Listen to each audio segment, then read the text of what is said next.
Hello, everybody, and welcome to my podcast, the Laura Hill podcast.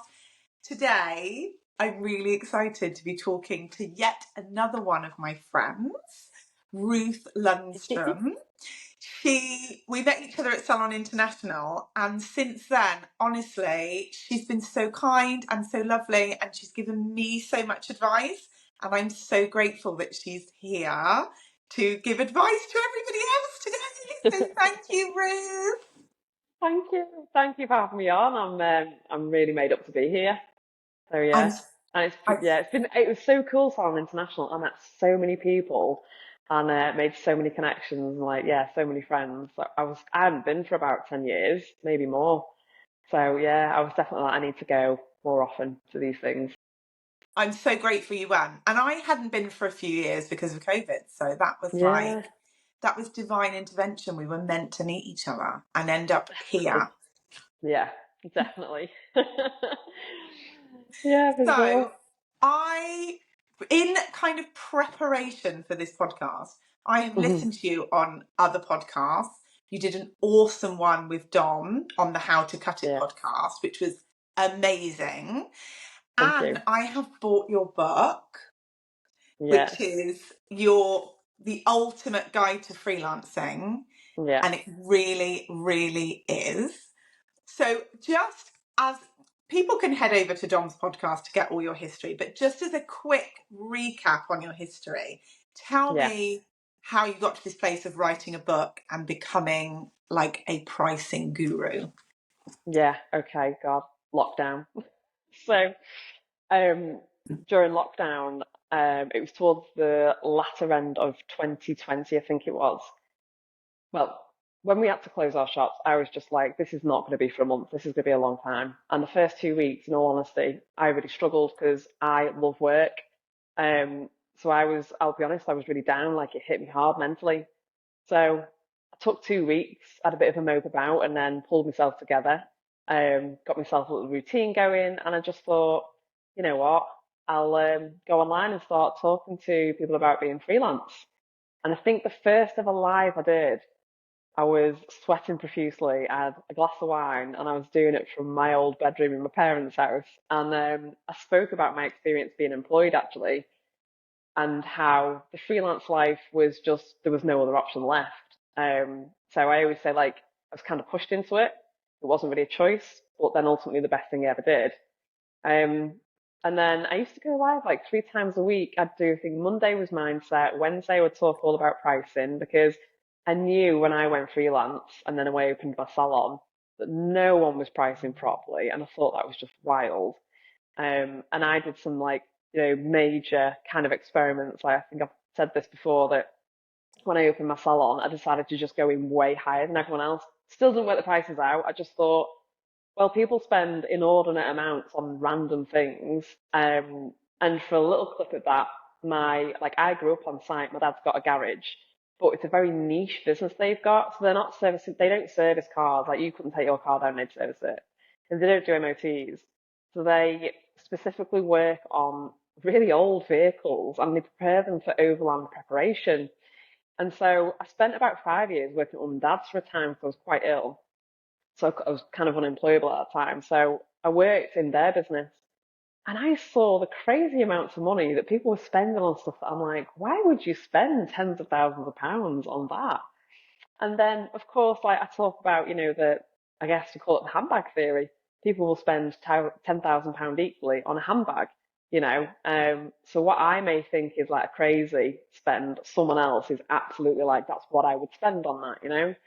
Um, and I've come across all walks of life. I've seen people with crazy amounts of money that won't buy a new pair of shoes. I've seen people that, have spent £1,000 on a pair of shoes and don't have a have a driving license, and they don't have any money in their purse.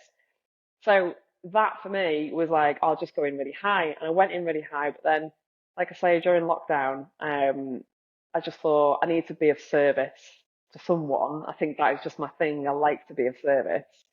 So I thought, well, I'll start talking to people about money and mindset because I think there is one thing about me that anyone that knows me will say to you that I am very, very resilient. which doesn't mean that I don't have a mental breakdown every now and then. It just means that I'm able to get through them.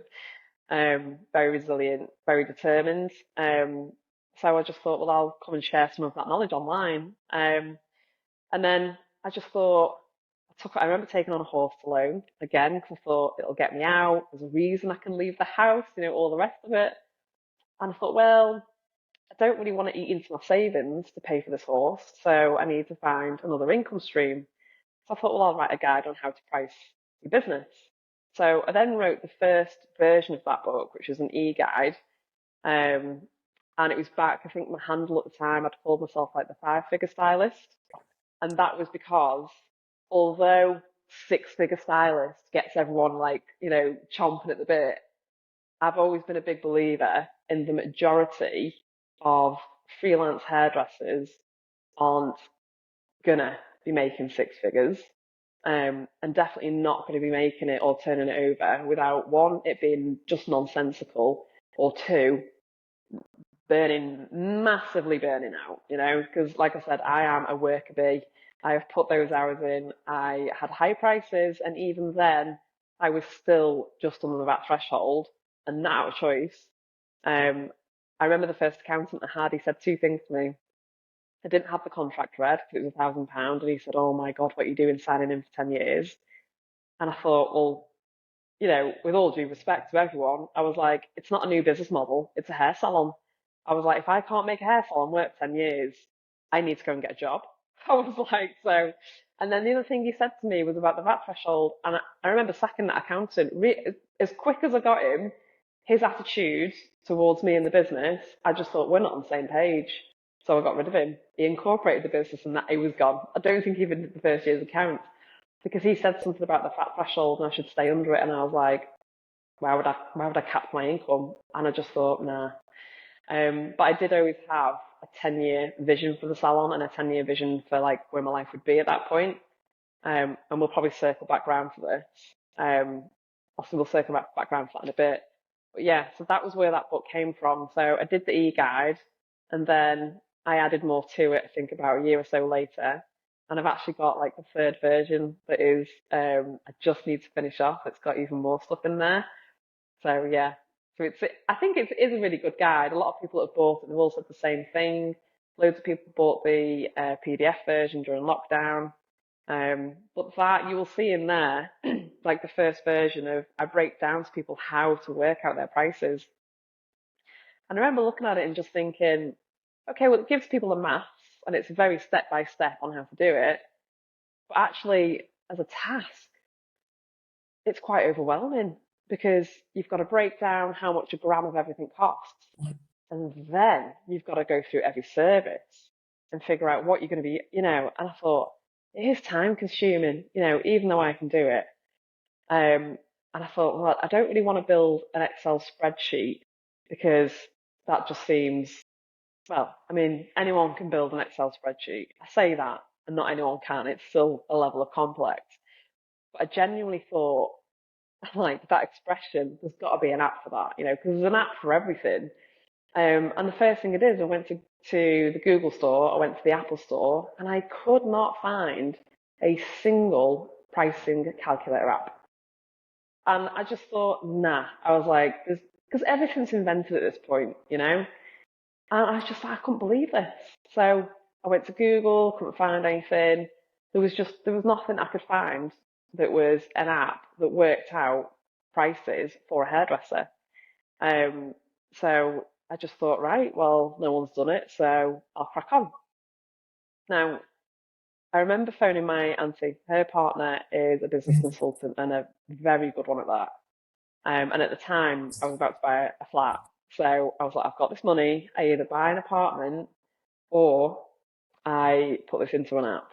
So I spoke to my auntie's partner, Charles, and I spoke to Giles, who was the mortgage broker at the time, and they both said, go for it. Because I thought, well, if there isn't one there already, is there a market for it? Because often people will say that, like, if you go to Dragon's Den and say, I've created something that doesn't exist, they will say, that might mean there's not a market for it, because everything has normally been invented at this point. And this was some of the problems I had when I was looking for investment in the very beginning.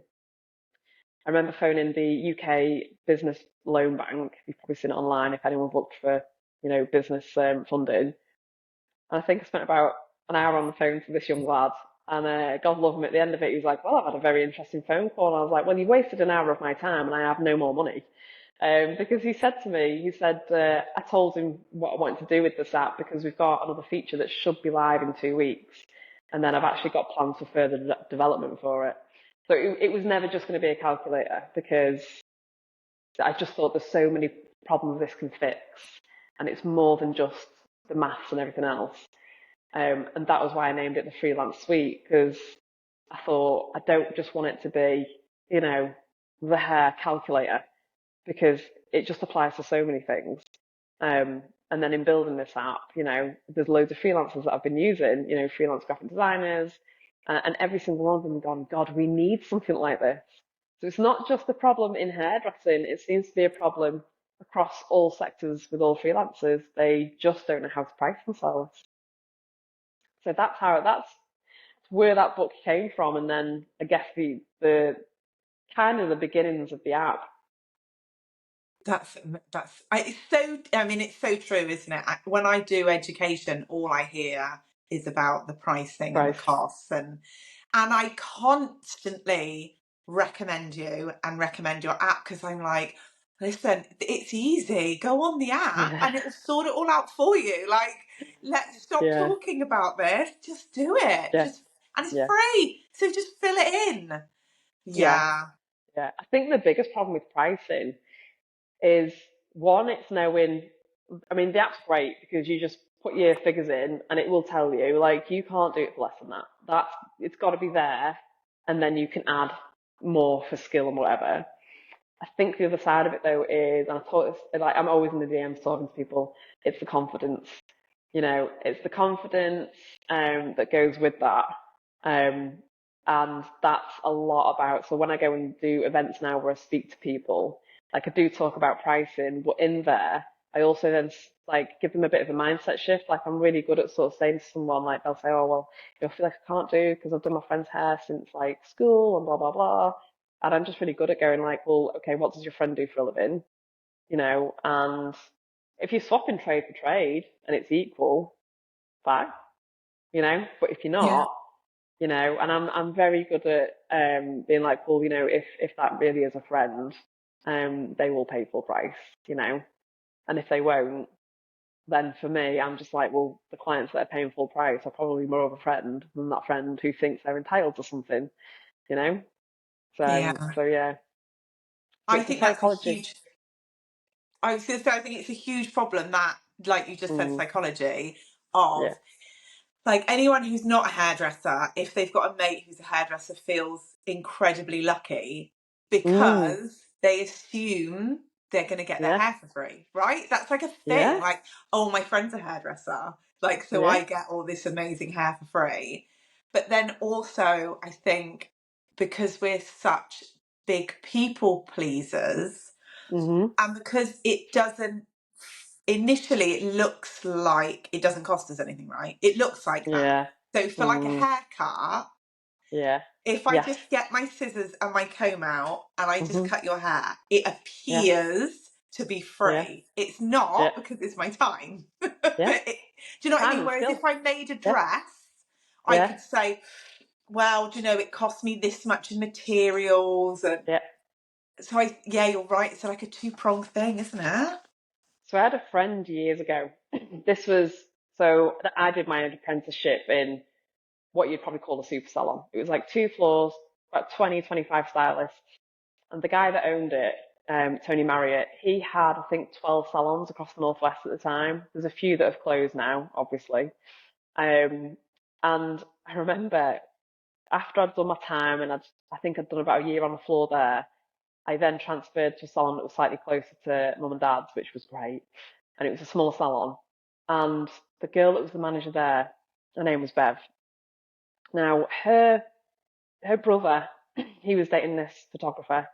And at the time, Bev had 2 young boys. And she said to her brother's girlfriend, oh, when she found out she was a photographer, oh, you could do some pictures of the kids. And this girl turned around and said, well, yeah, you just give me a free haircut. Now, Bev was obviously, quite entitled, and that's the mark of an entitled person. Just whip your camera out, you know.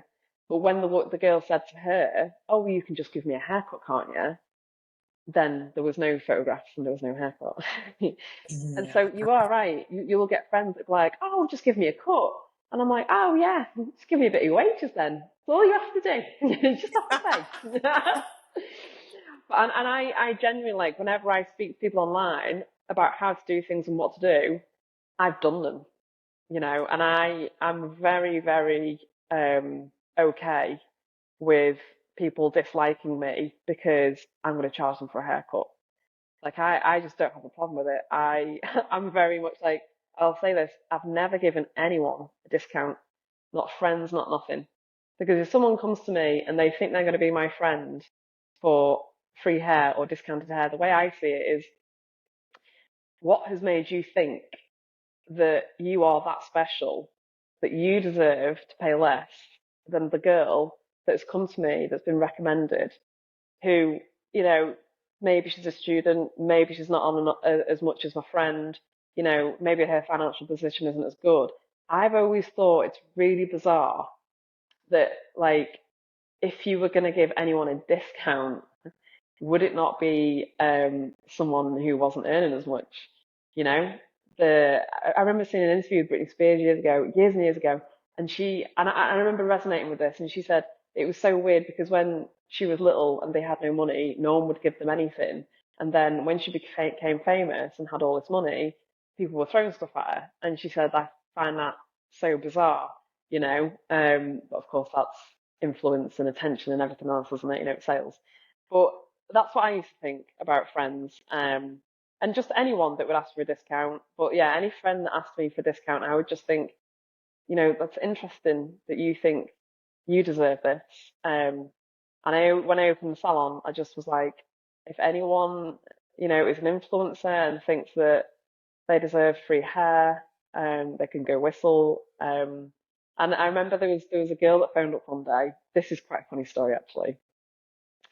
So I've got a little brother and he's 5 years younger than me. And there was a girl that he was kind of like friends with when he was younger. Not exactly sure what happened, it was a friend. And I just remember it ended sour and not not on his part, it wasn't his doing. Anyway, years later, she phoned me on the salon and she said, "Oh, hi, it's such and such." She said, "I was friends with your little brother," and I was on the phone thinking, yeah, I know who you are." And she then said to me, "I'm a model. I was a model for Weller," and I'm like, "Your hair was a model for Weller. Your hair." She'd name dropped Weller, said that she was a model, and then name dropped my little brother, and wanted me to do her hair for free. And I just was like, "You're incredible."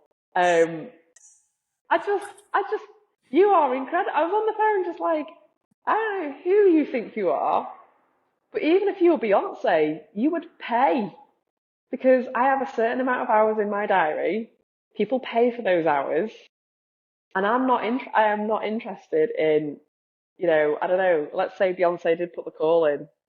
I wouldn't be interested in my name being somewhere. I just like, you paying me or you're not. Like, that's all I want to know. At the end of the day, like, I've got a salon, I'm running a business. This business is going to fuel something else. I want to get paid, And I think anyone in any job would say the same thing. If someone came into work one day and was like, "Listen, I was just wondering if this week, would you do a day just for a bit of credit?" I don't know who would agree to that. So Yeah. yeah, And I think a lot of the time there was something my husband told me about. There's this football pundit, I can't remember what his name is, but he's clearly got a barber on retainer. But the way it's yeah, been kind of spun in the media is he has like a fade, like a skin fade, and he pays £500 per haircut or something yeah, like that. But that's not what it is. He's clearly got someone on retainer that cuts his yes, hair every week and he pays that fee. But people with money pay, right? Because they okay, get it yeah, that he gets that yeah, that's that barber's livelihood. mm, And if he wants yeah, that specific barber, he needs to pay for him to just be there whenever he yeah. wants. To be at his beck and call, yeah, Yeah, yeah. yeah. So it's I've got a funny, few isn't it? friends that are barbers, and one of my friends, Dan, he's really good at skin fades. And he worked with us for a little bit while he was getting his barbershop open. And he would have guys coming in every 2 weeks to top up their skin fades, Yeah. which It's blew big my business. mind. Huge. My Yeah. brother's a barber and he has Yeah. weekly clients. It's Yeah. mad, isn't it? It's so good. I mean, it's so good. Because I remember like barbering for a while became in the salon, didn't it? It was very a hairdresser thing. And I think barbering, I feel like hairdressing swallowed it up and didn't do it any justice. And I remember seeing barbering coming back to being a more of a craft again. And I remember seeing that and just thinking, I am so glad they are taking this back, out of salons. Because I feel like what women get from coming to the salon, that chance to like chill out with a bit of me time, they have therapy. I've always believed that like men need that as well. And I like, you know, I think that's what they get from a barber shop because I saw that at the garage with dad. It was really interesting being able to go up on site and watch my dad and his business and the way he's really switched on stuff, like so switched on. And he's got loads of land. He's got like an acre of land and loads of buildings. And dad's really interested and always has been in World War II Jeeps and stuff like that. So I learned to drive in a World War II Willys Jeep. And he's got a few of them. And the bottom building we've got is like an Aladdin's cave of stuff. And if you came, you'd think, you would just think, what's going on here? But people would come up from London just to get their four-wheel drive service at Dad's. They would drive from London for this. We'd invite them into the home. Mum would make lunch for them, or we'd take them into town if he wanted to stay with them in town. Dad would show them around the bottom building. It's like a World War II museum. But the community, the sense of community those clients were getting. And so a lot of that, definitely when I went into opening my own salon, I think I brought a lot of that unknowingly to it. And so when I saw the barber thing kicking off again, I just thought, oh, I'm just so pleased they've took back their craft, and brought what I think is definitely, I think it's Tom Chapman, isn't it? And he was up actually last year for an award at Creative Head. And I did think he was in the for an award for innovation. And I remember seeing him up, and I just thought I was shocked he didn't win it, to be fair, because he does lots of barbershop pop-ups, and it's all centered around mental health for men. So yeah. For me, I look at Tom and I really admire him, and I just think all the guys and the girls that have brought barbering back and offer that safe space for men to talk about their mental health, I just think, oh my God, yeah, so behind that, yeah. Yeah. And that point on community as well, like that is Mm. something that, like across hairdressing, barbering, whatever, garages, that is Yeah, such a big thing, isn't it? And that huge, plays in to the pricing and the prices you charge and the massive, clients you attract yeah, massive. massively. Yeah, I did a reel a while ago that because I've done some jobs. Like when I was an apprentice, I think I might have had three jobs at the time. But when I was an apprentice, everyone knows apprentice wage is pretty shit. And I went and got a bar job to support that. And there was one bar job I had for a while where I was behind the bar in a strip club. But I just remember seeing the amount of men the kinds of men. I think we all think, oh, it's young lads that go in there, and it just isn't. Young lads are out in the pool. It was older, middle-aged and older men, and a lot of them were going just to pay for a woman to listen to them talk. It was mad to me because the girl would go over to them and chat to them, like quick intro, like, come fucking pay for a dance. And then she'd go to walk off because she'd be like, I'm getting no dance. This guy doesn't want to dance. And then, he'd pull her back and he would just pay for her to stand at the bar and talk to him. And honestly, sometimes I just thought, oh my God, I didn't do it. But I was like, part of me was like, should I? Because I just have to wear my knickers and my bra and talk to these guys. I mean, honest to God, the reason I didn't was because I did go downstairs one night to the private room, and I had to rescue a poor girl, help her clean up, and I was just like, I was like, this is not for me. Oh God! But yeah, the girls. Oh, honestly, yeah.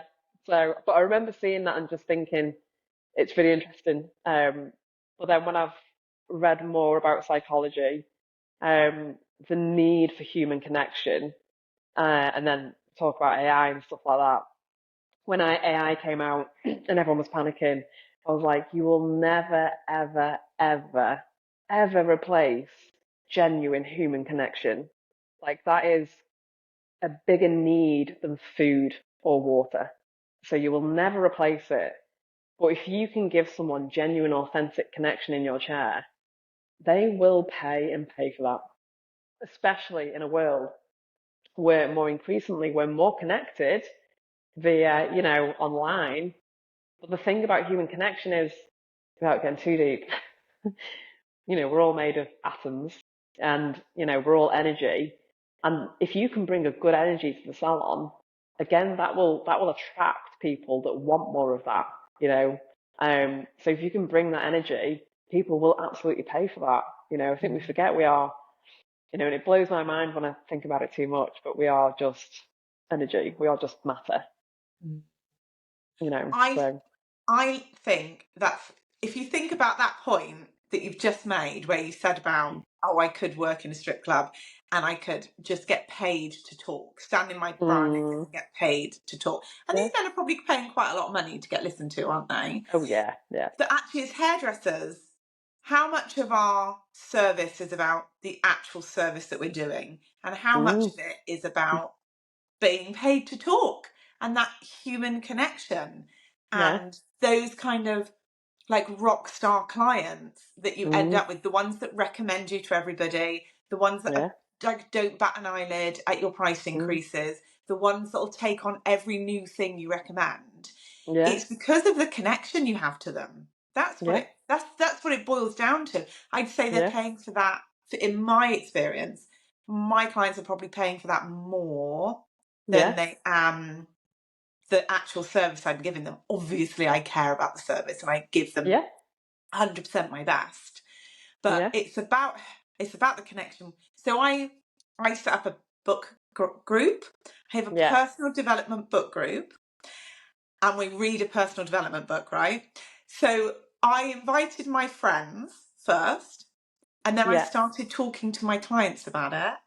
And the book group now has more of Um, my clients than it does the my friends. friends, Yeah, because they're that's like, really oh cool. my God, this is so my Yeah. jam. Like, Yeah. because of that connection we have. Connection. Yeah. That's so cool. Yeah. I mean, so I always say this when it does come to the service and what people will pay for, and to find those clients that just will recommend you and everything else, you don't have to be that good. You can get good while you're building that client base up. They will recommend you. Ultimately, like the sweet spot is providing the outcome, listening to them, and like a combination of listening to them, providing the outcome that they've come for, or at least telling them not today, but this will be the map to get there.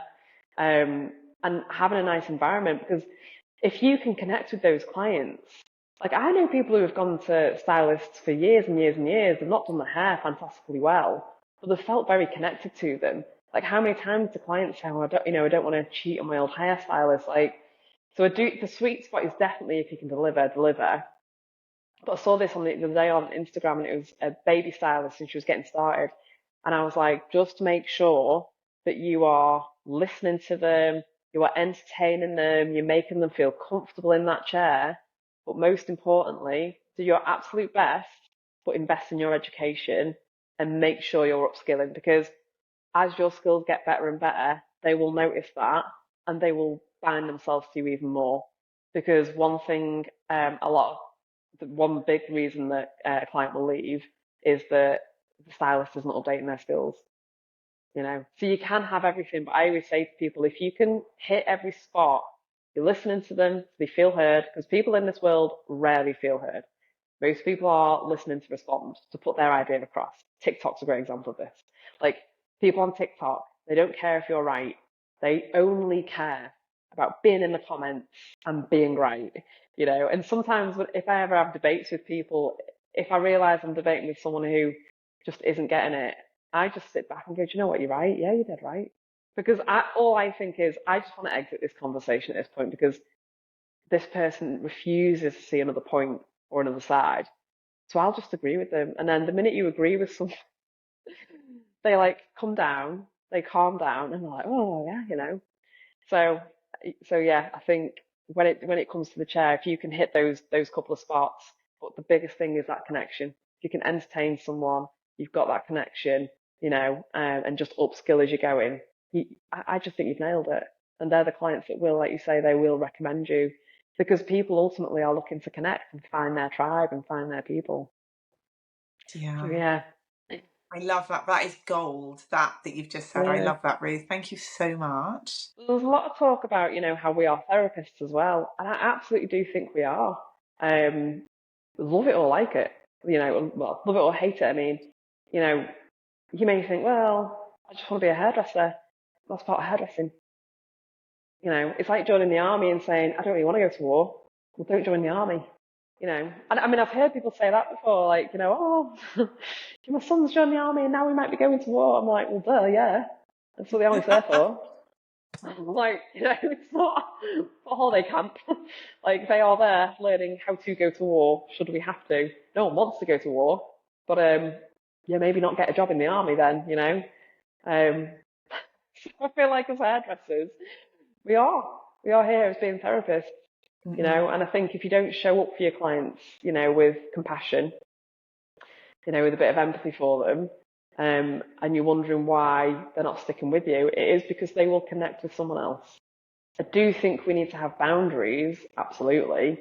I have boundaries with my clients, you know, and it is very much like I will be your therapist, but you will pay for it because you'd pay another therapist, you know. So, yeah. That's so good. Yeah, that's Mm, so true. Thank you. So that kind of like segues probably into kind of like the psychology of yeah, high pricing. This is one of the things you've talked to me about. And I yeah, feel like it's something that I have struggled with in the yeah, past. And I actually did an Instagram post on it. Like one year I put my prices up and then I waited a couple of days. I did this. I put my prices up Instagram post. You know, yeah, it's such a good thing to do to add your worth. And then the next year I put my prices up and I did the Instagram post straight away and I yeah. burst into tears. And it took me 7, I reckon, attempts stopping the video, calming myself down, No starting the video way. again, thinking I had it together, and then bursting into tears again. Because I just sent out the text messages and I was feeling Yeah, so anxious of yeah, what I was going to get back and what the response was, and that fear of I'm going to lose everything. I'm going to lose all my mm, clients. Everyone's going to say that's really unreasonable. Da, da, da, da. And it was, and eventually I just thought, just press record and just film the whole thing, Laura, because you know it's raw and it's real. And then 2 days later, after all my clients had said, "Oh my God, yeah, of course, like you know, good for you, happy to pay that price," then back on Instagram. yeah. Gosh, So yeah, let's that's talk mad. about that because there's going to be Yeah, a lot of people who are on that cycle. yeah, that cycle. Okay, so the high pricing and the psychology of it.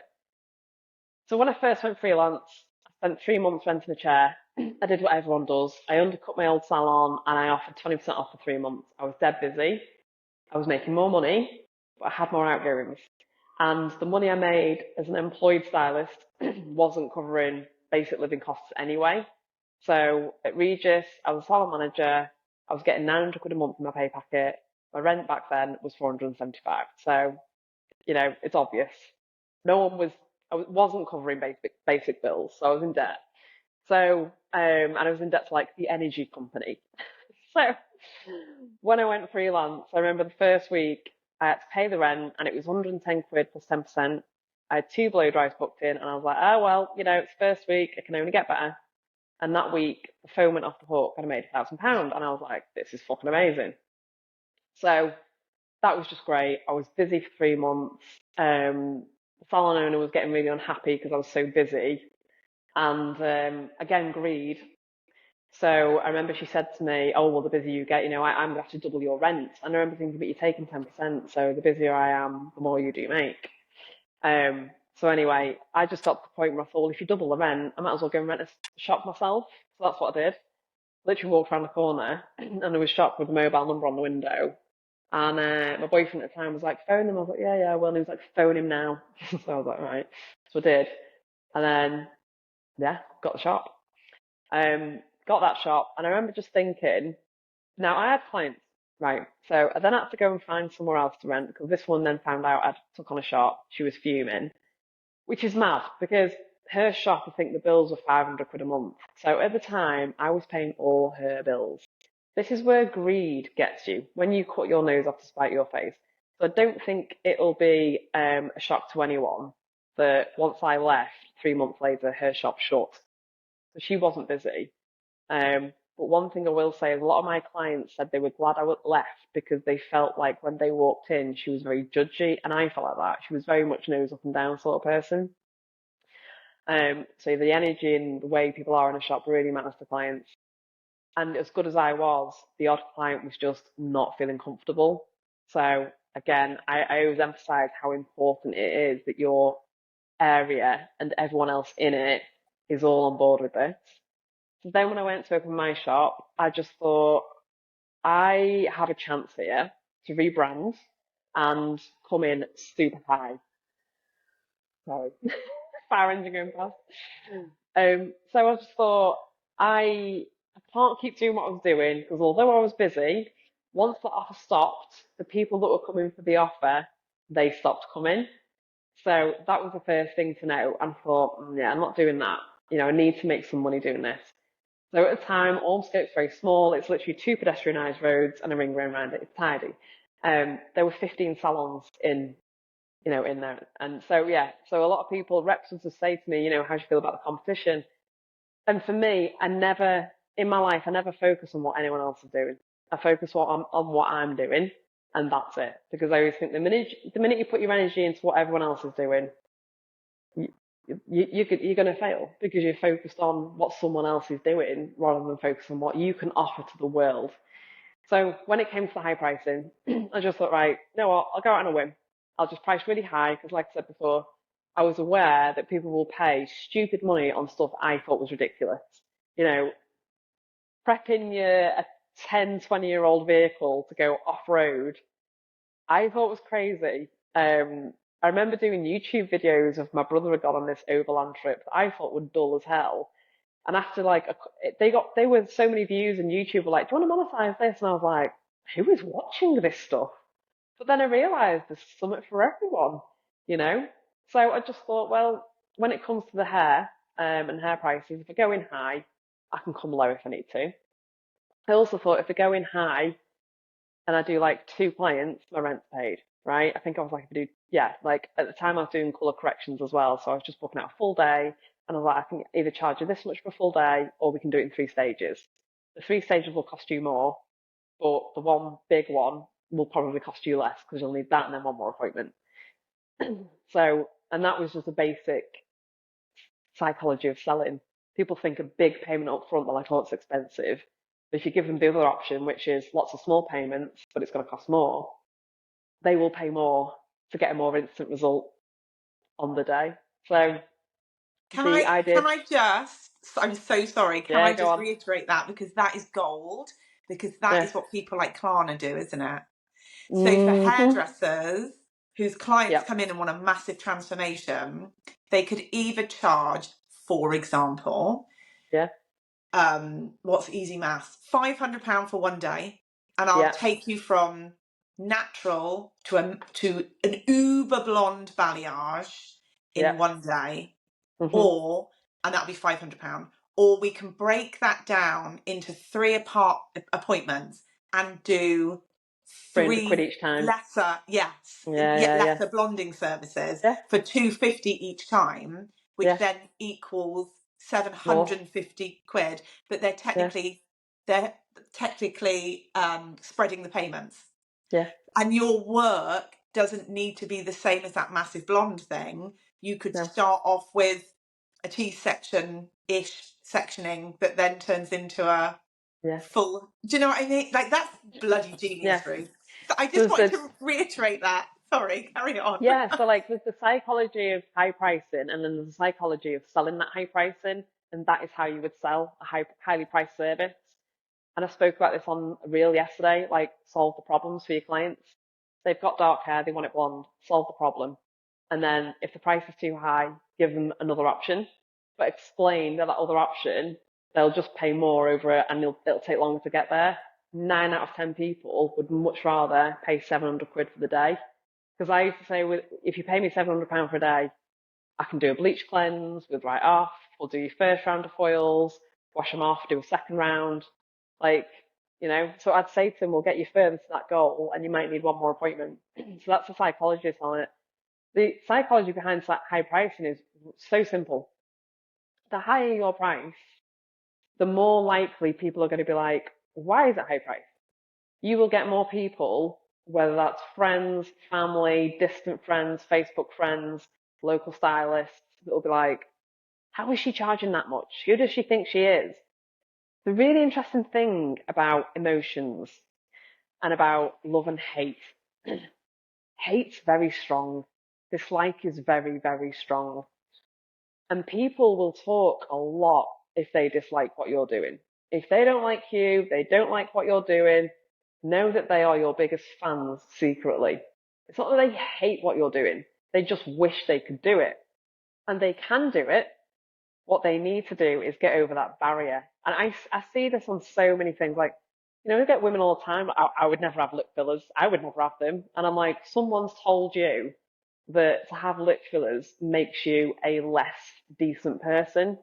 And inside, deep down, you clearly want them, or you wouldn't even bother speaking about it. It wouldn't be on your radar. But whenever I hear like things like that being said, and it's the same like round here, I thought pricing high.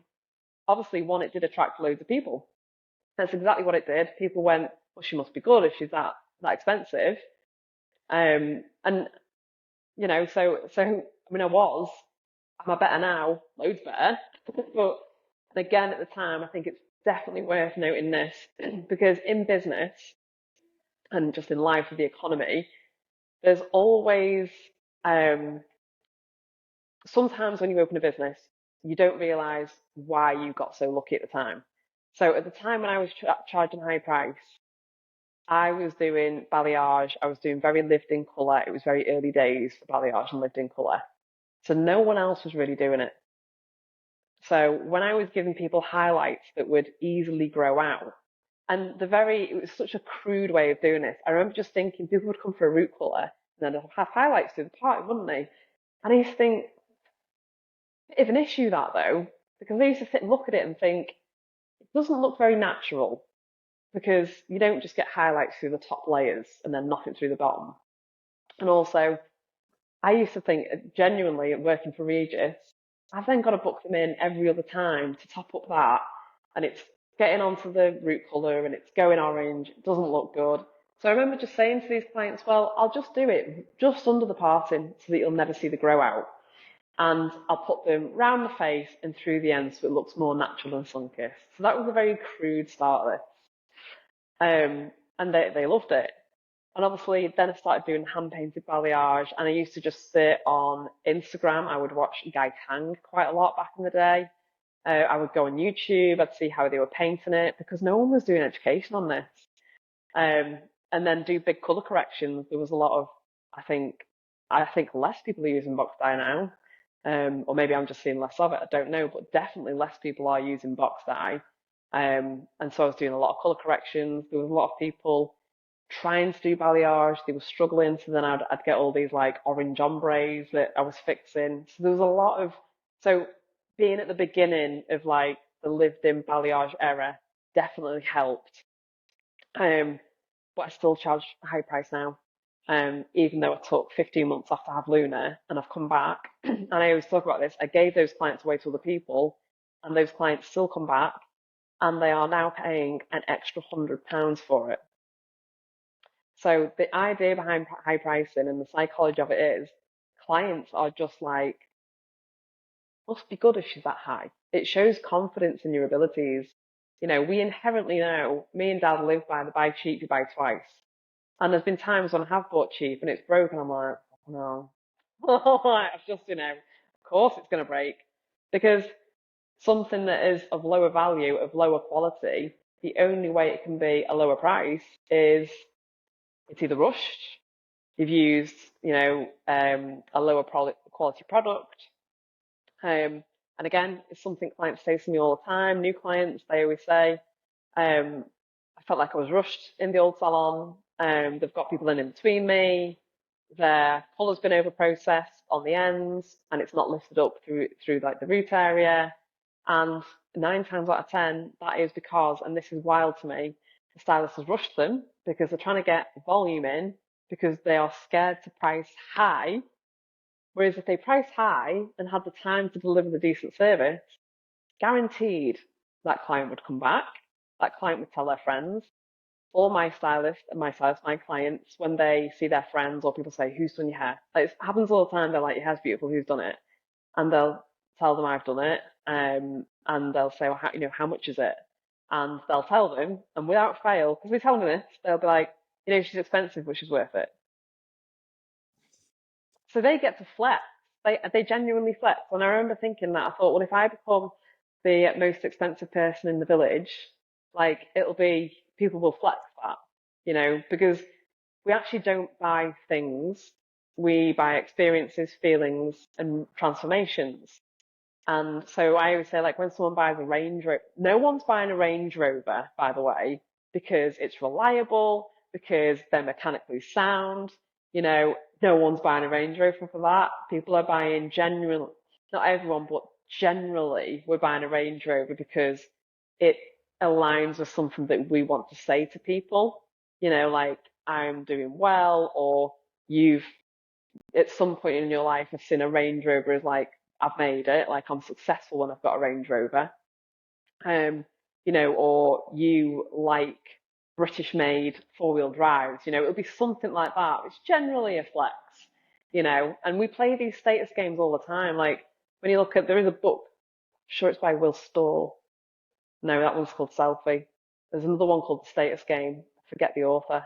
But he talks a lot. I still haven't read it properly because he talks a lot about status games. And I think I was just so aware about these status games. So I genuinely thought, and it's true, the psychology behind a high price, it's not actually that negative. Rarely is it that negative. You will get negative feedback off other stylists. I certainly have. But I just look at it and think they're jealous, you know. Excuse me. And it upsets me because I genuinely thought this.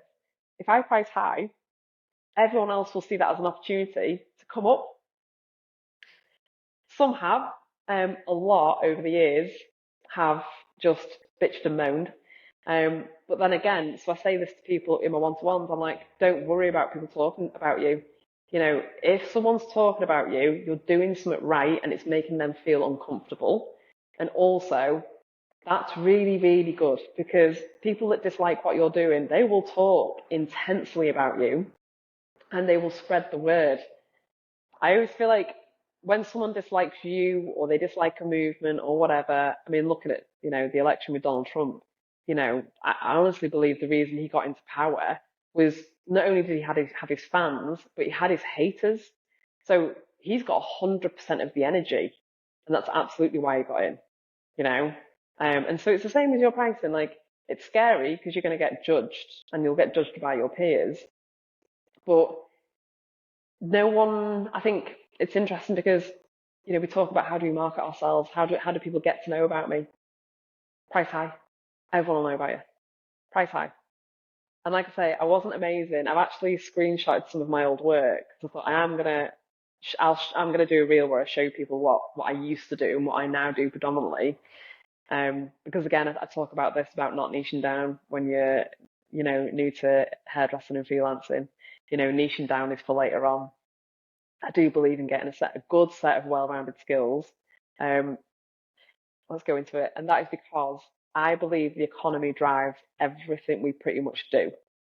So if currently, we're doing lived-in blondes and all the rest of it, and you don't learn how to do, let's say, scalp bleaching, I think and I said this about a year or so ago, I think we'll get to a point where being uber blonde is a flex because it's a high maintenance service, costs a lot of money.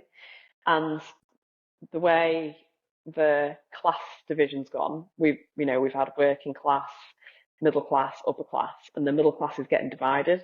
So one of the things I think will happen with hair is that it'll go back to like you'll flex because you're uber blonde because it's a high maintenance service. So that's just one of my things that I think will happen with that. And so when it comes back to lived in blondes, I remember that started around the like 2008, the last financial sort of crash we had. I remember being in the salon at Regis, and the girl said to me, "You need to get your roots done." And I was like, "No, roots will be cool soon." And they were like, "What?" And I was like, "We're going into a recession. The first thing people would do is draw their appointment out." And so I do believe a lot of fashion and style and things is influenced by the economy. And then that's what we've seen. We've seen this, it was like the ombre thing, and Caroline Flack was like, I think she was the poster girl for like ombre. And then it moved more into a natural way of things. And again, we've had the lockdown. The lockdown, I believe, was responsible for all this grey blending that we're now seeing. People were sat at home for 3 months, tying their hair up, getting used to seeing that grey hair. So again, that's the economy. It's the world that has driven trends in hairdressing. So yeah. So I I love think if you can that. read stuff like that, yeah. I think it's about once you tap into, and I think as definitely as women, well, as hairdressers, I think anyone behind the chair, or well, say most people behind the chair, have probably got a very good level, and if you can hone it, of emotional intelligence. And once you can hone that, you can really start to read everything and just read the room on a lot of things, and you can really kind of see what's going to come, you know. Um, and I think that's really helpful. So I do think it's worth having a very well-rounded set of skills to be able to do any colour. And when I see young stylists being told to niche down, I just think, So all these clients that have grown their grey hair out, because the two biggest requested colours used to be root colour and blonding. And the root colours were great. When I opened the salon, someone said to me, "You're going to do like shampoo and sets," and I went, "No." And she said, "Oh, that's your bread and butter." And I went, sorry to be crass, but they're all dying. Like they're not my bread and butter. They're dying and they don't want to spend much on their hair." And I said, "My bread and butter is colour." So before COVID, the root colours, every 4 weeks, repeat business, best business you can get. Now we've had COVID and people are going down the grey blending route, we're getting less and less of those root colours. But what are those people with grey hair still going to want? They're still going to want a haircut. So I do think that we will see more education as well on cutting and bringing, because I think cutting with all the lived in colour and that is, we kind of forgot about it and we all became colourists for the last 10 years. I think we're going to see more and more cutting education and people going back into the cutting. I've had way more requests for just cuts in the salon, and I love it because how easy is that? You can charge quite a high price. So again, being able to see this come in, knowing that people are going to be searching for a good cutter right now, if you're early to the wave, you can then be known as the cutting specialist in your area and charge a high price for it, like way higher. So yeah. I So that in love short, that. yeah, yeah, it's true. So I definitely high price in the psychology of it all day long. You can't argue with it. You don't have to spend much on advertising because people will advertise for you because they will either bitch and moan about you and who do you think you are. The more people they say that to, the more people will get curious and be like, well, who do they think they are? And they'll want to come and book in with you. So I it's think nothing to yeah, be feared. I think that's so. So one of the things I love is that idea of as a hairdresser we have this negative. A lot of hairdressers have this negative feeling about high pricing, but Mm. actually, not only is it a positive thing because people think if you're expensive, you must be worth it, Mhm. but also there's this flip side of that psychology which we've all done. Whereas if it's cheap, we're Mhm. suspicious of Yeah. it. And that always fascinates me. Like if someone really is like, I can do whatever. Do you know what I mean? If you could make an Yeah. iPhone for Yeah. 50p, but it was as good as an iPhone, none of us would buy it because we'd No. all be like, no. Yeah. Yeah. Well, So you've seen the something wrong. Huawei phone. Yeah, you've seen the Huawei phones. One of my friends had one when we went to Iceland, which was the week before lockdown, actually. And I could not capture a good enough photograph on my iPhone that she could on the Huawei. I still will not buy a Huawei. It's mad, isn't it? Yeah, it is. It's mental. That is mad. So, what I wanted to do as well is Yeah, I wanted like to try and get a little bit of a coaching session off you yeah, go on. because I feel like there's going to be lots of people in a similar position to me, right? So, Mm, I told you this before. I had my own salon. I left, I stopped doing that in 2018 and went freelance, okay? So that is 6 years. yeah, I would put myself in a intermediate to advanced level of freelancing. Like I've literally just yeah, made that up. I know that doesn't exist. But if you were to yeah, ask me, I would be like, my prices are high. I was in the most expensive area of Bristol. Our prices were high in that area. My yeah. prices haven't changed as a freelancer Good. to when I was a salon owner. So I know my prices are high. So I'd be like a little bit smug there, right? Then I would also be a little bit smug because I feel like I've got my studio, I've got my setup. I actually am at a point with my clients, like with the client psychology, that every new client I get is recommendation. I don't Yeah, use social media at all yeah, I to, don't. to promote being a hairdresser. It's all Yeah, recommendation. So I'd be mega smug, right? yeah, Then I read your book and I was like, the guide to freelancing, which is a guide to setting up, right? yeah. I missed 10 million steps. I can't even tell you. Now I would take myself from intermediate right down to beginner. So, like, I don't have a website. I don't have an accountant. I know. I just. Oh I don't have a my booking God. system. I know. Oh my God. Oh my God. I know. So I don't Wow. want to give the book away because I want people to read the book. I think this is, Yeah, even yeah, if you've been doing it for 6 years like me, or even if you've been doing yeah, it for 10 years, there's so yeah. many stuff in this book that you can get on Agree. Amazon that it was humbling for me. Oh my God. So let me tell you, let me actually Yeah, go through these things and then yeah, you can help me with them, right? yeah. Go on. So because I had an existing clientele, Yeah, I didn't feel like I needed a website because I hmm, felt like it's all word of mouth, right? It's all yeah, recommendations. And in the education I do, I work for a big academy in London. So yeah, they have a website and they do all the advertising. So yeah, I was like, I don't need it for marketing. I don't need it for, I don't know what else I thought I didn't need it for. But then I didn't get an online booking system as well because I was like, well, everybody books, I know, everybody books when they're having their hair appointment. yeah, So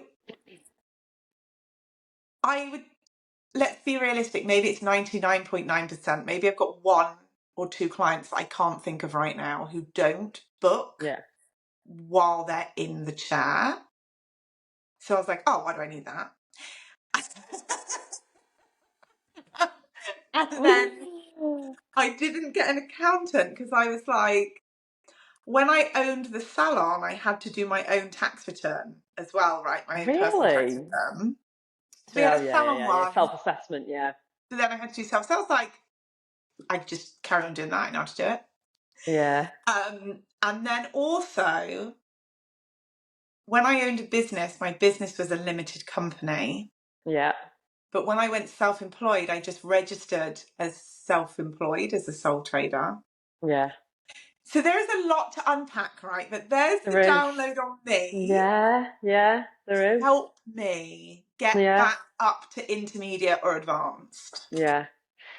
So it's been really interesting actually because when, so funnily enough, when I went freelance and rented a chair, um, I was already doing a bit of mobile anyway. So I already used to do self-assessment.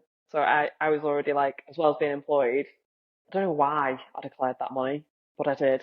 Um, but there we go.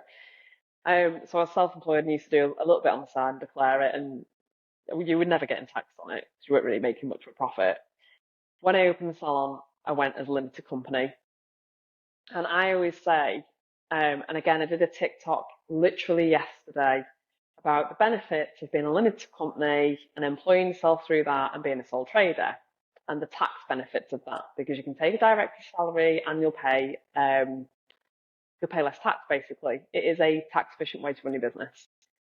I think a lot of people, and I do write in the book, set yourself up as a sole trader, but this is what I teach in my one-to-ones. That is the quickest way. If you're leaving a salon, get yourself set up as a sole trader.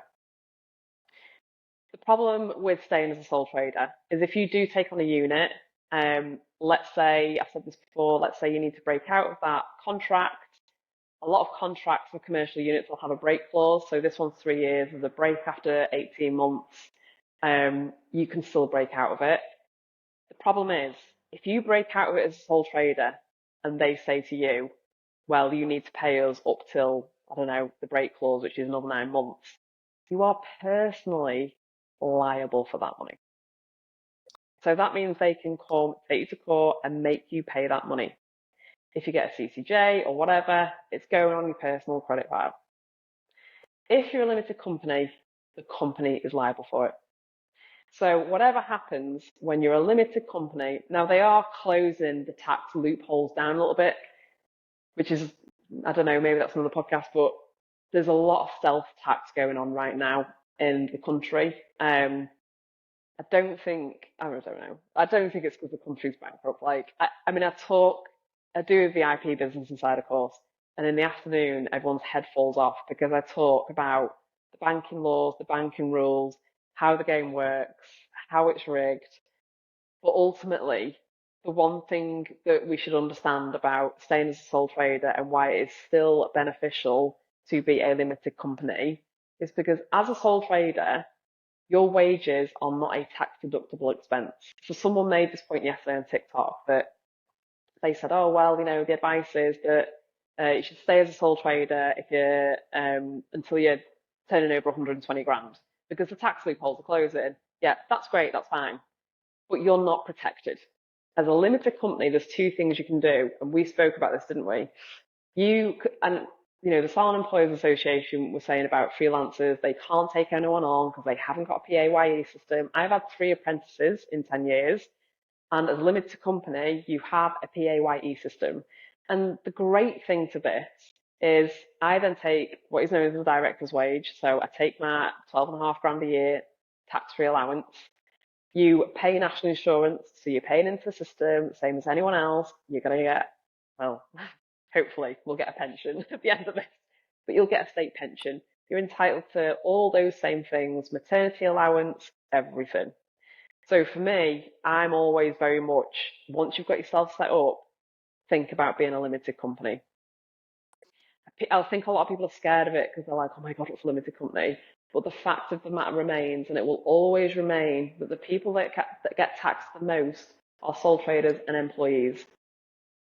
So if there was no other reason, if they took away all the tax loopholes tomorrow, I would still say set up a limited company because the protection you have is massive. Absolutely massive. And you can say all day long, like I did, of course I'll be going for 10 years, but what if something had happened? What if I'd have got ill and I couldn't work anymore? But then I had, I don't know, contracts with car payment machines, the contract with the rent. What if I had all these things and they were like, well, you still got to pay this? Well, as a sole trader, I'd be like, great, now I'm in debt. As a limited company, you're like, well, we just liquidate. We liquidate and walk away.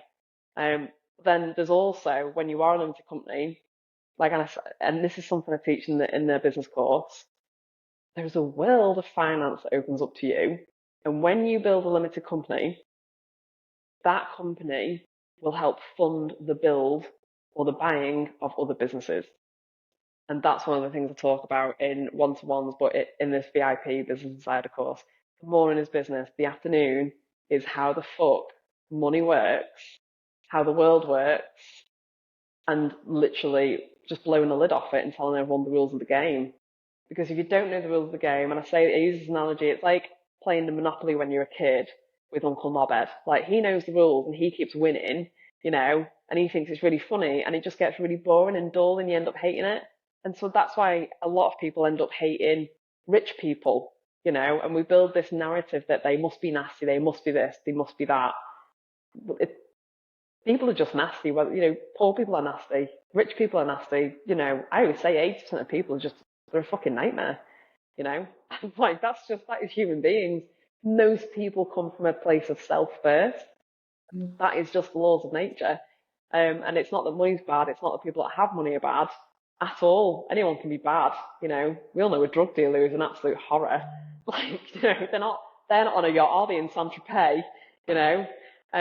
Being poor doesn't make you whiter than white, holier than thou. Like, that's not what makes a good person. Morals and integrity make a good person. So that's why I genuinely think we build up this narrative. That, and a lot of programming from being a child. Like, as soon as you're sat in front of a TV, that is what you're told. And again, I blow the lid off that in the VIP Business Insider is, why they're doing that. So knowing the rules of the game, that is why my recommendation, and I replied to a few of these comments yesterday on TikTok, and I was like, listen, I'm not here. And TikTok's funny because, like, there was two people that are like, oh, well, I was better off during the pandemic being sole trader. I'm like, that's good for you. I'm like, if you don't want to learn, that's fine. Like, I can only tell you what I know. And given that I have grown up, on site with, my dad was very insightful. One of the things he used to say was, obviously, he had this garage, but he ended up doing mail order back in the day before the internet. And he didn't want my mum working part-time in this off license. So he said, well, we'll start selling wheels and tyres. And he managed to get an exclusive on some motorsport wheels that was specific for... I used to go to the factory with him in Birmingham, and I used to be like... And mum would be like, oh, they're our wheels. I'm like, oh, like, how are they our wheels? Like, that factory makes them. But then, obviously, as I got older, I learned what dad had done was he got the exclusive. So it was like early drop shipping. Even if they weren't in our warehouse, they went from that warehouse. Dad got the money for it. But he said with wheels and tyres, people always need wheels and tyres, and they'll always buy multiples, repeat business and multiples. And it's the same in hairdressing. I teach this with blonding clients. You've got to find ways. And when people say, oh, people haven't got the money, find ways of, like, them being able to spend a little bit of money more regularly in your salon.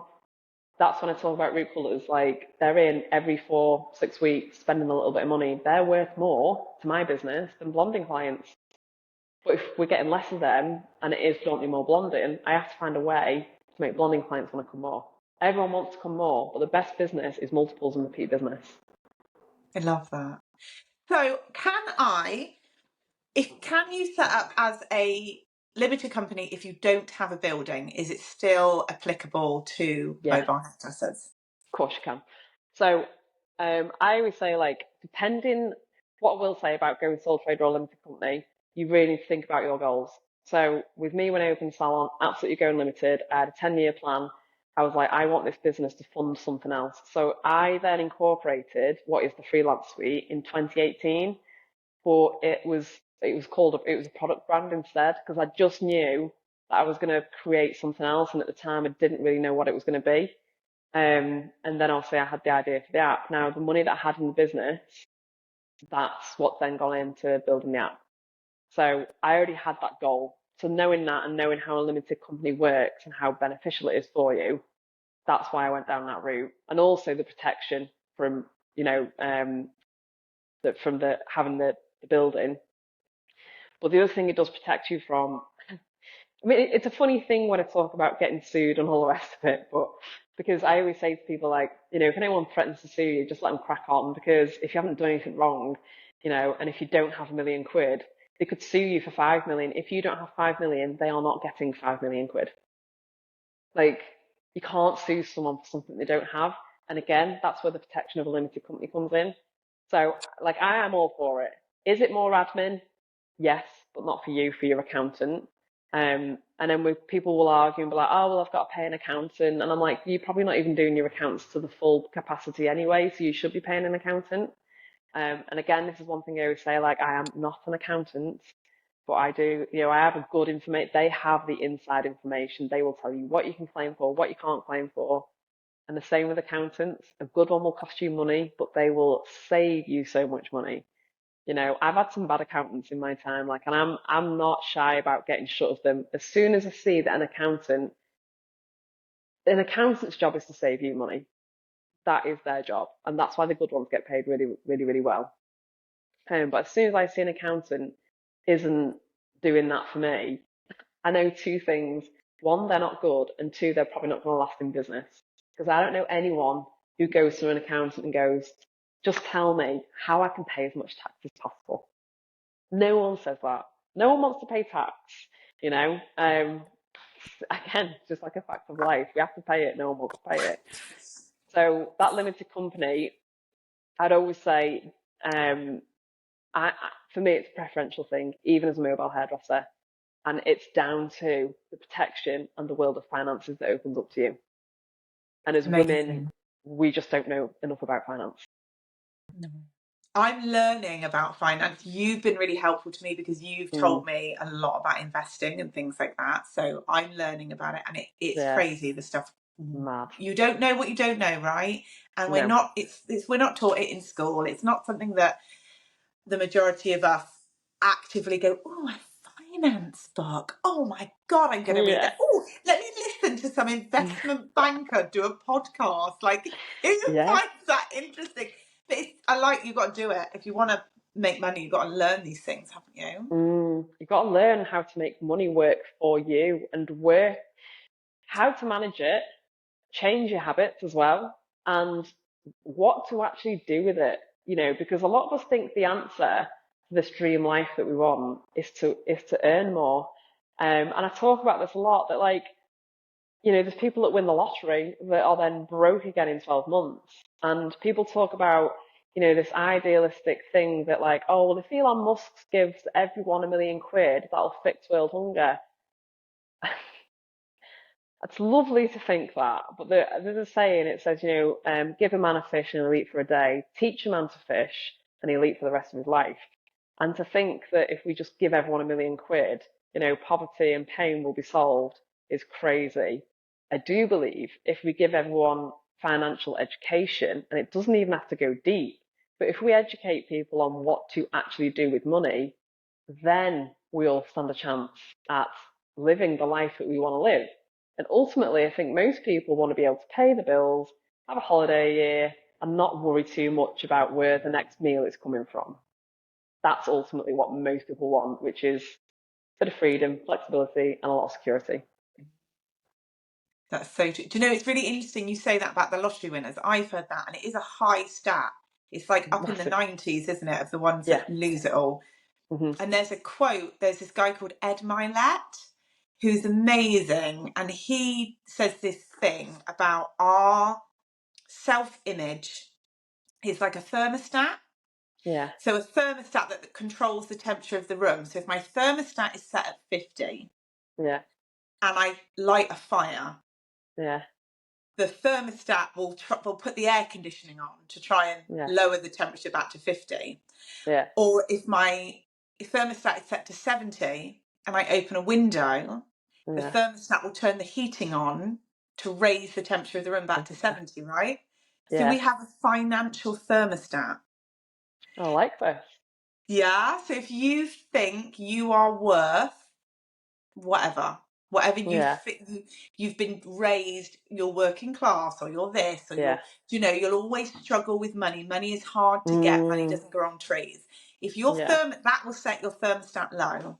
So the minute you get some money, you will Yeah. find a way to Get rid of it. return back Mm. down to where you were. Yeah. And I think we all think £1 million would solve something. But then on the other hand, we could all think of a million ways to spend £1 million in less than a Yeah. year and return to how we were and think, if I just got another million. Well, when you say to someone, if I give you £1 million, like, what do people say? Like, if you won the lottery tomorrow, what would you do? And without fail, everyone goes, I buy the house, I buy the car, I go on that holiday, right? So the house they want to buy, it's got a gym, it's got a gym they'll never use, a swimming pool they'll have to maintain, 5 bedrooms, like more than enough bedrooms. They've got acres of land that they'll have to pay someone to maintain. They'll buy the Ferrari or the G-Wagon that'll cost more to maintain. Because just putting a fucking set of tyres on that is not like putting a set of tyres. Like it costs, they actually don't cost that much more, but you will be charged more because you're in a premium car, you know? So, and that's what's funny about the whole, I mean, that in a nutshell is why £1,000,000 won't fix problems, because people's spending habits won't change when they get that £1,000,000, you know? So they'll buy that, and that, and then be like, oh my God. And I always say to people now, like, you know, I mean, a 3 bedroom semi-detached is like 400 grand. So if you think £1,000,000's going to solve your problems, like, fucking hell, Not going to you get know, you far. it's not going to get you far. Yeah, and Yeah. then a G-Wagon's 2,500. So we've nearly lost £1,000,000 already, and we haven't maintained them yet. We haven't put petrol in the car yet, or turned the Yeah, heating on. yeah, exactly. So yeah, it's wild. It's so true. And so this is one of the things I've learned is it's not about what you, back to your point about we all think the answer is to earn more. More It money. actually isn't about how much you earn, it's about how much you keep, isn't Yeah, it? yeah, yeah, And what you yeah. do with the money you keep.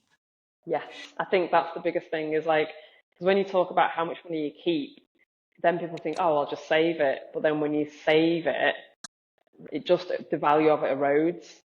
And if, like, I always think back to our advice, you know, like I'm 40, so my mum and dad, when people say like, oh, now's the time to buy a house, I'm like, the 50s was a time to buy a house. You know, there is no right time to buy a house anymore. There's only a right time for you. You know, I mean, they used to call it the property ladder because you'd buy a fixer-upper and one wage would buy that, you know, and one wage would fix that thing up. And even if you didn't fix it up, within 2 years, it doubled in value. Like house prices were, you know, like that years and years ago. They're not like that as much anymore. They still go up, but the difference is the wages, is the disparity in the wages. So the housing ladder isn't really a ladder anymore, but there is still ways to make money in property. And this is what I talk about in the class is like how to use your company to then buy property and build a portfolio up and actually how easy that is to do. Because again, as just a person years ago, there were so many different ways that you could buy houses. And now, like I actually didn't, one of my friends recently, she had to remortgage her house. Well, the mortgage came to an end and she's become a single mom. And they said to her, like, we can't give you a new mortgage. So they just chucked her on, you know, an emergency interest rate, which we could talk about this all day long. You know, I was like, oh, well, that's convenient for them, you know, and the mortgage went up by 400 quid overnight, you know, like Oh my crazy. God. It's crazy, isn't it? So this is why I talk a lot about money management and where to put it to make it grow, but also making sure you do have funds that are sat to one side for emergencies like that. So for 6 months, she was on like an emergency thing, you know, and it was literally because she's got 2 horses and she was paying for the livery out of the bank account, and they were like, oh, they were like, no, you can't, we can't give you a remortgage. So I said to her, I said, pull that money out and pay for that in cash, you know, and when they asked where that cash is, tell them on food. So she went back 6 months later, did that, and they were like, oh yeah, we can give you a mortgage. They're like, the checkbox must have been like things you're allowed to pay for. If you're a single mum getting a mortgage, horses weren't on it. They're like, no, you can't have horses. Yeah. Oh So I my think God. it's all about knowing the rules of the game with stuff like that. You know, Yeah. I don't doubt for 2 seconds. I think that she would have qualified, but the interest rates have gone up, so the banks are like, ah, let's make a little bit of money for the next 6 months. You know. Oh, that's crazy, isn't it? Yeah. So just to, because I'm aware of time, just to wrap up Yeah. this, what I asked you earlier, just Yeah. tell me why I need to have a website and an online booking So system. so I don't use my social media. I say that my hair page is dead. I actually, funnily enough, get clients that see the pricing breakdown. Like I was saying to somebody the other day, like whenever I do a pricing breakdown and put the app on the end, I get clients from that. And I think it's because they're like, that's so expensive. But when they see the breakdown, they're like, oh, the reason I think you should be so visible online is because social media, it is saturated. We all moan about it. It does take extra work. It is like a second full-time job. If you have a website, and I have one from Wix, and I've learned how to do the SEO, people still use Google. Everyone's searching for people on Instagram and TikTok. They are. That's great. But if you have a small presence everywhere, you are findable everywhere. Like you need to be Googleable. So if someone Googles balayage and arm skirt, my website will come up, and they'll be like, oh. And not everyone does have social media. Like it's crazy to think that all your clients will have social media. I think Gen Z and Gen Alpha definitely. I think we'll probably see less of them on social media. So that's why the website's so important. If someone does find you on Instagram, they likely will want to have a look at a website and will want to read more about you. Similarly, if someone finds your website and they're not on social media, they will still see a portfolio of your work. It'll have your location, and it's the big Google's still a big search engine. It is not dead. So when people are searching for hairdressers near me, you will come up. So you've got to think about how lazy people are. So that's why you should have a website. Online booking, again, like I absolutely love Fresher. I've used it for years. I've tried other ones. I've always come back to Fresher. They are really cheap, really reasonable. You can put a booking link in your bio. So whenever a new client books through that, you don't get charged a big fee. They pay the money out. Like it asks my clients for deposits all the time. If I book some in here, it sends them a message. They ask for a deposit, they pay it. It avoids all that awkwardness around deposits if anyone feels awkward about that. Clients love the ability to book online. I love that clients book online. I wake up to a message. It's like someone's paid you already half of the appointment. I'm like, fucking great. Who doesn't want that? And I just find having digital booking as well, because it's on the phone, I will answer someone. If I'm sat on the beach and I want to answer the phone, I will answer and give someone, an answer to that message. I just don't mind. I really don't take it personally. Like I say, I'm very hard to offend. So, and then 9 times out of 10, I don't think when people do message you at 5 a.m., they're not expecting a response. If they were, I'd be like, fuck off. I don't want to work with you. But I think most people aren't. They're just awake at 5 a.m. and scrolling and they send a message. But when you've got that online booking, you're then visible somewhere else. So Fresher has a marketplace. Again, you don't have to pay to be part of that marketplace. Clients can leave you reviews, which again helps boost. So if you're on a marketplace on Fresher, that's going to boost your Google presence. It's just all about being in as many places as possible. I absolutely recommend you get a Google business profile. You get yourself on Apple Business. You'll turn up on the Google Maps, the Apple Maps. The more places you're visible online, the less time you have to put into social media. And I think then you can run your social media page as quality over quantity, which makes That it easier. that is gold. So I'm just going to repeat that, because if you focus on things like your website and Google and Fresher, you can Yeah. spend less time on social media. Mm. That is going to be that's going to be Breath such a of big fresh air. aha moment for so many people, Yeah, because it people really hate is. being on social media. Oh, that's a nightmare. Oh my God, Ruth, this is going to be good. I have only asked you half of the questions I wanted to ask you. No, So I knew we wouldn't get through everything. no, I It's too know. I much. really want to do a part two. Yeah, Can I know. we? Yeah, of course we can do a part two. Yeah, definitely. Because you've helped me so much with investing and money management, the other Yeah, side of it, and I feel like that's so valuable. So I would love to do a second part on investing, yeah, but definitely. that's probably not going to be for a little while, because Yeah. I know We need to you're digest this. mega in demand at the moment. So if someone like me is thinking, I actually really need Ruth in my life more, Yeah. how can people find you, and how can they get help from you? Yeah, so you can find me I'm on Instagram, TikTok, got a website. The website is the freelancesuiteltd.com. All the links to that are in my bios. I'm on Instagram and TikTok at Ruth__Lund. Ways you can work with me. I am going to be launching a couple more VIP Business Insider dates. I'm gonna look at coming up to Scotland, because I've been asked, a lot of people have been asking me if I'm coming up like further up north, so I'm gonna look at that. That'll be later in the year though. I'm gonna do another one here in Ormskirk over the next coming months. Me and Sarah from Chalk, we've got a blonding class coming up very, very soon. We're going to be launching that over the next week on social media. We'll be talking about blonding and pricing on that one.